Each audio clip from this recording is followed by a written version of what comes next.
भोले बाबा।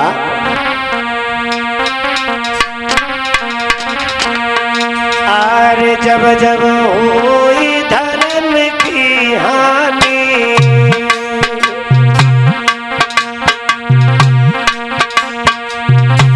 बाढ़े असुर अधम अधिनाय, तब तब नर तन धारण करके राक्षस खरीदे पनिया धार।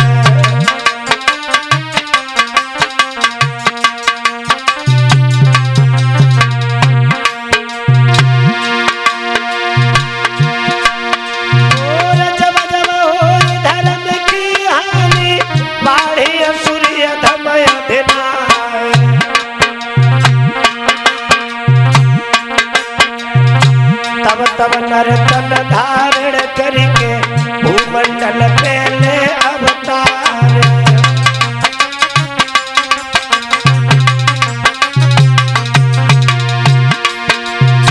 बोले गिरजा और ये त्रेता में रामचंद्र ने 10 कंदर को दो संहार।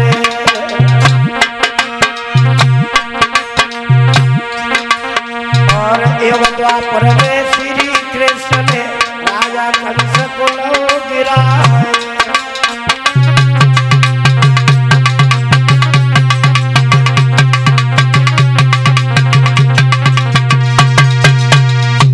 जवाब दिया, जब जब अत्याचार होता है तब तब भगवान का अवतार होता है।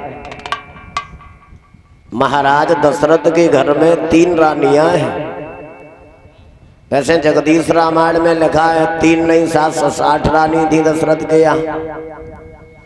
आनंद रामायण वाल्मीकि रामायण के अनुसार दशरथ के घर में 3 रानियां हैं, कौशल्या, कैकेयी और सुमित्रा।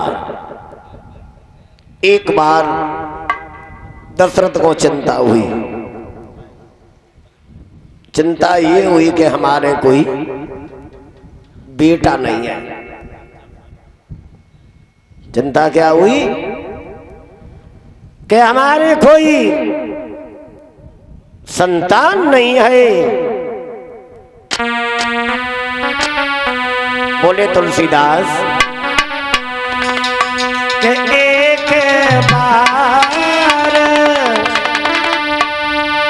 और दशरथ मन माही,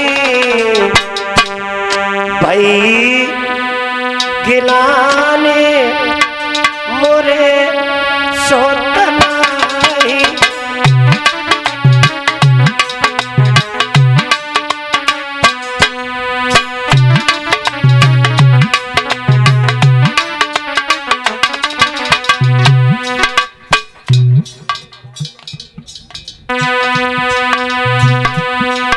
एक बार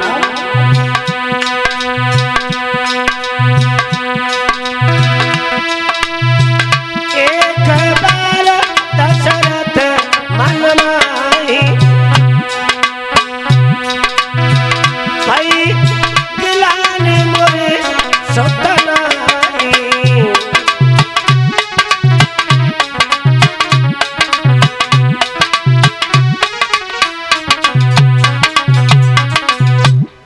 एक बार दशरथ को चिंता हुई।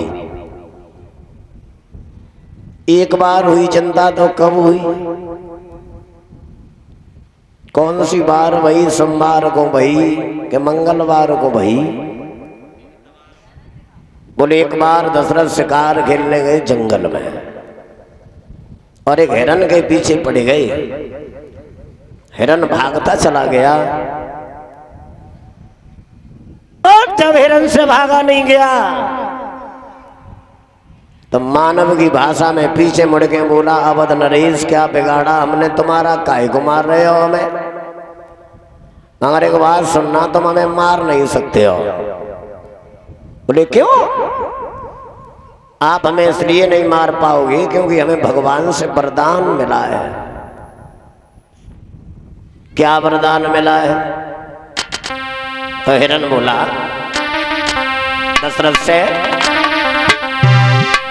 जा राजा के सुत नहीं होई और उनसे मेरा मरण न होई।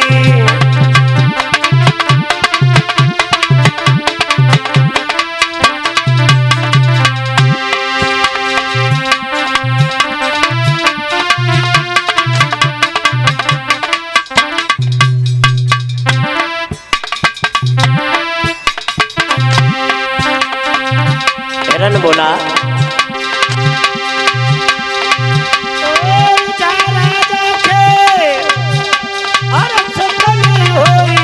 उनसे मेरा मरण होई, उनसे मेरा।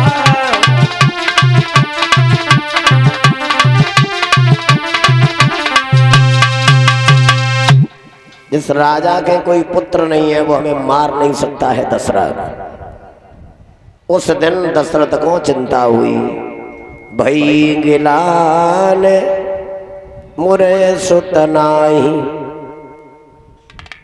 वहां से आगे बढ़ी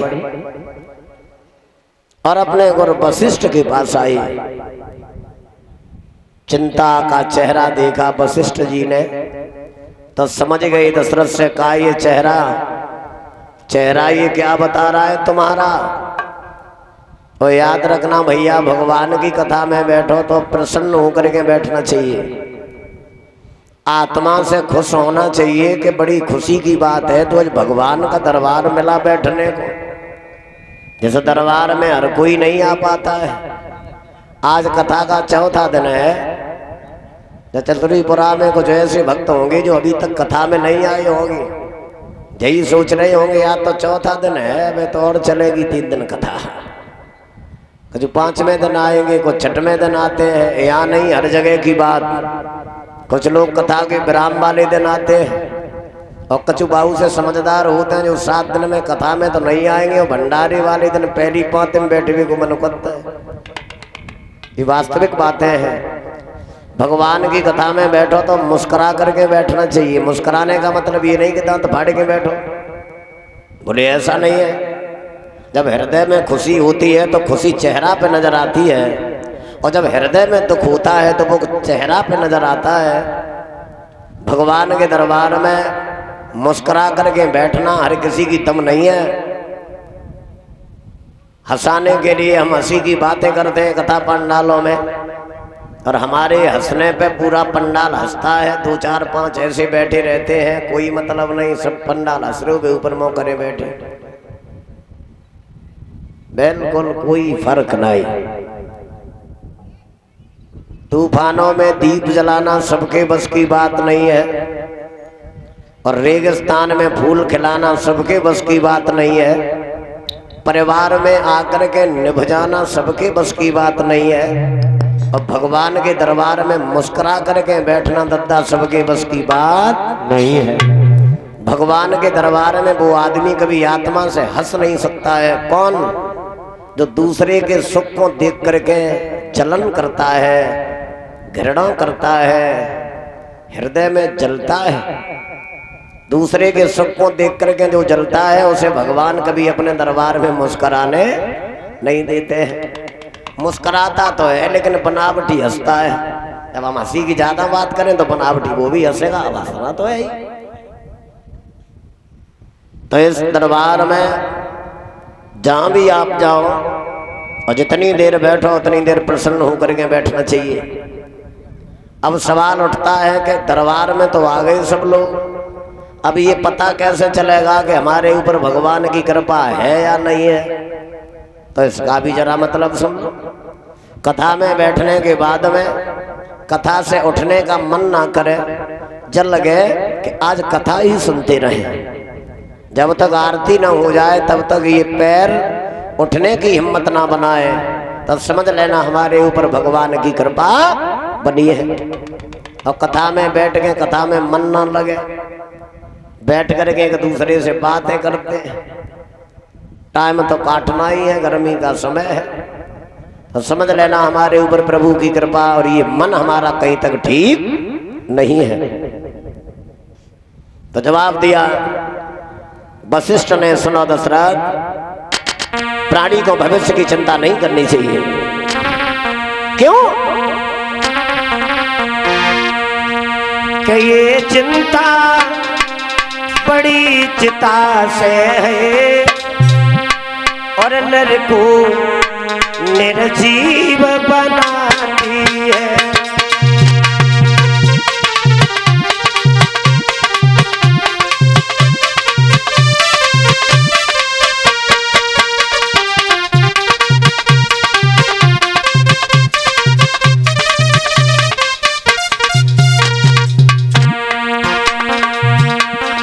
जवाब दिया गुरुदेव ने, ये महाराज दशरथ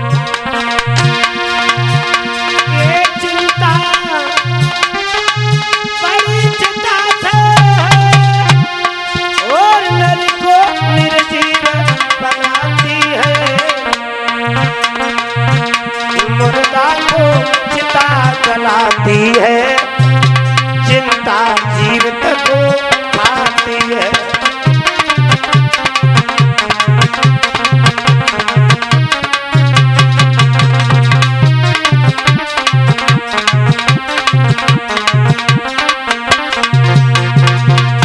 महाराज दशरथ, भविष्य की चिंता न करो, जो हो रहा है अच्छा हो रहा है और जो होगा अच्छा होगा, और जो हो चुका है अच्छा हो गया है। तो दशरथ बोले महाराज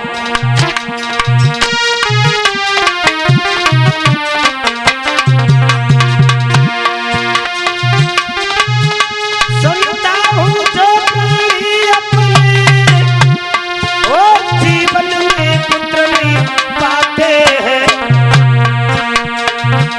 वो स्वयं नरक में जाते हैं और पुरखों को ले जाते हैं।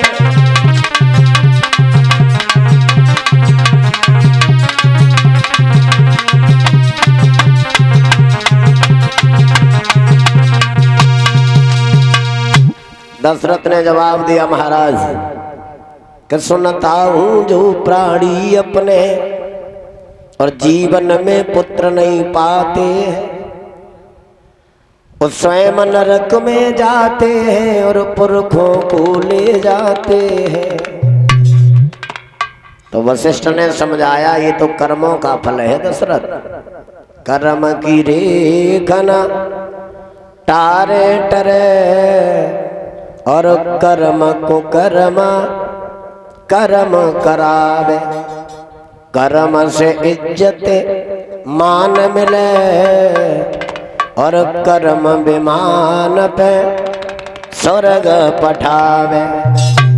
कर्म भिखारी को और भूप करे और कर्मई भूप से भीख मंगावे।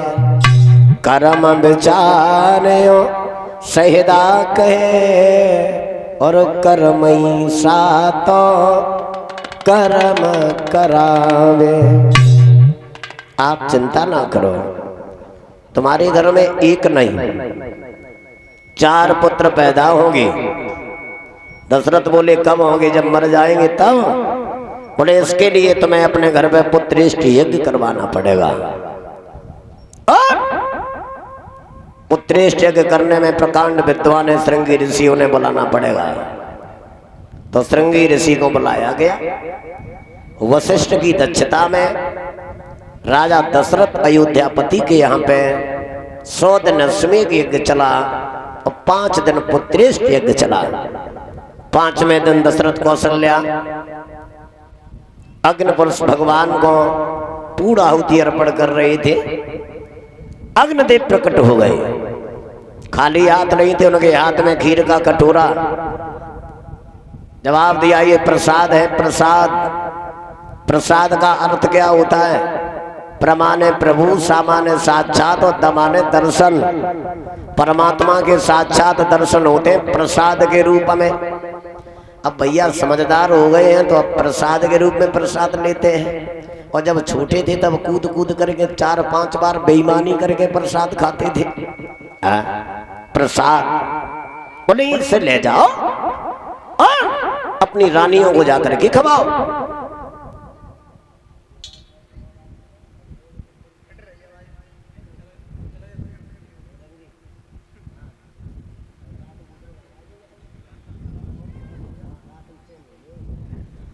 भक्तजनों, महाराज दशरथ से अग्निदेव ने कहा, प्रसाद रानियों को दे दो। बोले कैसे? सुनो कि अरद भाग कौशल्य दीना,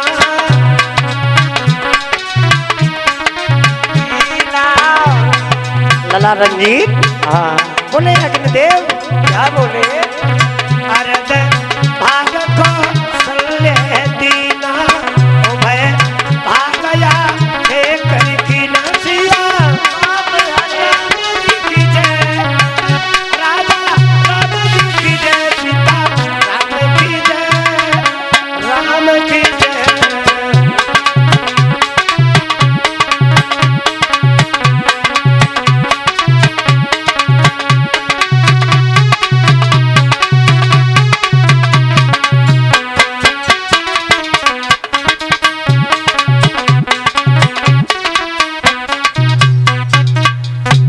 बोले अर्ध भाग, आधा भाग कौशल्या को दो,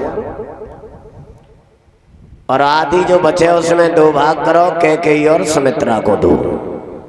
इसी तरीका से परीक्षित जी प्रसाद वितरण हुआ। अब कौशल्या घर में सबसे बड़ी है मैया। कौशल्या सोचने लगी हम बड़े हैं, प्रसाद हमें ज्यादा मिल गया। और घर में कुछ बढ़िया चीज बने तो सबसे ज्यादा किसे मिलती है? जो सबसे छोटा होता है। दशरथ के घर में इतना प्रेम कहां से आया? जरा यही ज्ञान प्राप्त कर लें आप लोग। कौशल्या ने अपना आधा भाग निकाल के कैकेयी को दे दिया। आपस में एक दूसरे की सौत थी, सौत। इतना प्रेम।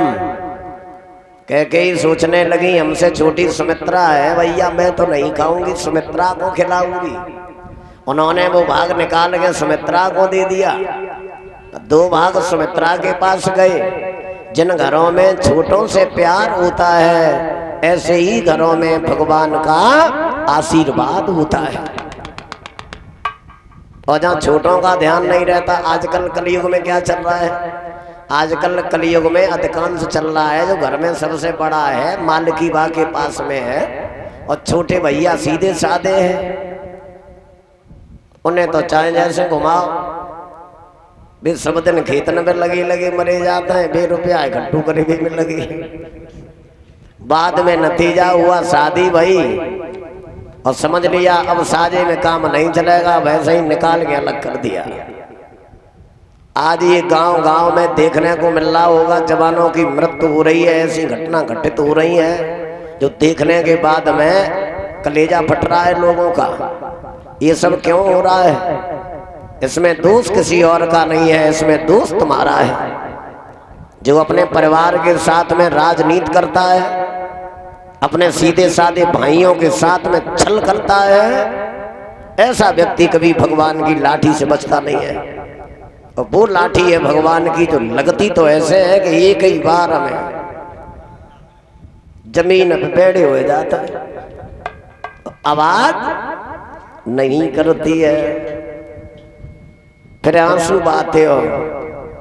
जिन्होंने अपने परिवार में भाइयों के आंसू डलवाए, गलत राजनीति करने के बाद एक एक आंसू का हिसाब किताब तुम्हें करना पड़ेगा। तुमने उनके थोड़े दुख में डलवाए आंसू, तुम्हारे पास वो दुख आएगा कि जो सारी जिंदगी आंसू पहुंचने वाला कोई नहीं होगा। ये रामायण वो ग्रंथ है, इसे अगर आत्मा से सुनो या आत्मा से पढ़ो तो ऐसा लगता है कि आज के बाद परिवार में कभी कलेश नहीं करेंगे। मैं कानपुर में कथा करने गई थी मनोज भैया, तो वहाँ भागवत जहाँ हुई थी, यादव लोग नहीं थे, वो बनिया लोग थे।